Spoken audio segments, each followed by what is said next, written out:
آپ نے سنا ہوگا کہ جب برے صغیر ہم کٹھے تھے ہند و پاک، اور ایک ہندو تھا لجپال، اس کمینے نے کتاب لکھی رنگیلا رسول، اس میں سرور کونین رحمت للعالمین کے اوپر برے الزامات لگائے۔ لاہور میں حضرت مولانا عطا اللہ شاہ صاحب بخاری بیان کر رہے تھے، سارا لاہور امڈا ہوا تھا، اور یہ کہا مجھے اس دروازے سے حضرت خدیجہ اور عائشہ نظر آ رہی ہیں اور کہہ رہی ہیں کیا ہماری عصمت اور ہمارے نبی کی یہی عصمت رہی کہ تم مر گئے ہو؟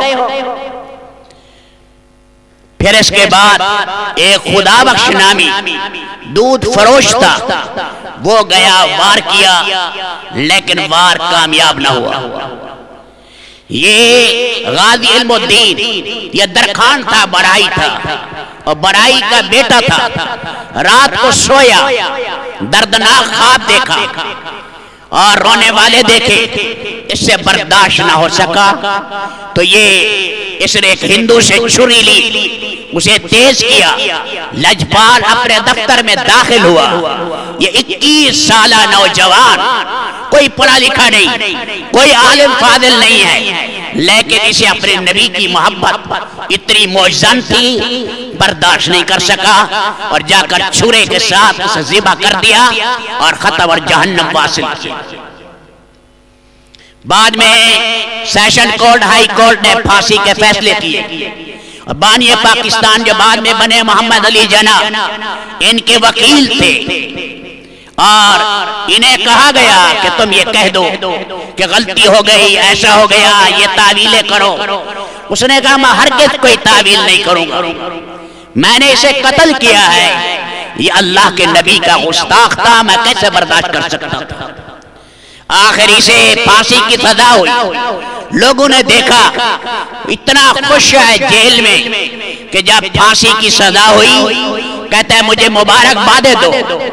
پھر پھانسی کے پھندے پر چڑھا، لوگوں نے دیکھا چہرہ مسکرا رہا تھا، گلاب کی طرح کھلا ہوا تھا، پھانسی پر چڑھ گیا۔ اور پھر اس کا جو جنازہ اٹھا، اس زمانے میں احتیاطی لوگوں نے لکھا کہ تقریباً 6 لاکھ انسان اس کے جنازے میں شریک تھے، اور 5 میل تک اس کی لاش کو اٹھا کر لے گئے، اور پھر جب قبرستان کے اندر داخل کیا تو قبر سے مہکیں اور خوشبوئیں آ رہی تھی۔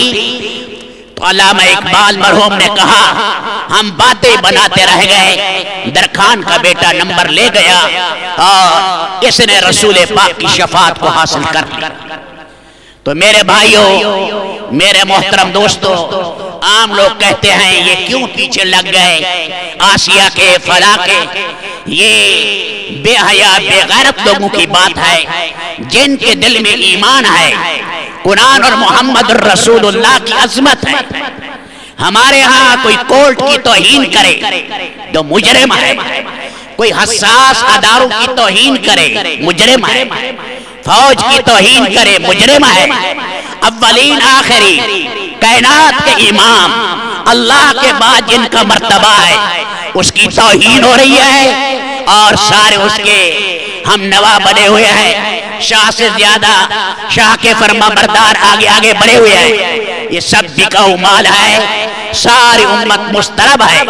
اللہ ہمارے حاکموں کو رب العالمین اور ہماری عدالتوں کو اللہ حیا عطا فرمائے، رب العالمین انہیں آخرت کا فکر عطا فرمائے کہ کل کو سیاہ منہ پیش نہ ہوں، سرخ روح ہوں۔ رب العالمین ان کے اندر غیرت کا کوئی مادہ پیدا کریں۔ اللہ پاک ہم سب میں حمیت اور غیرت پیدا کرے، مسلمانوں میں احساس مردگی نہ ہو۔ اللہ ہمارے اندر سچا احساس اللہ پیدا کرے۔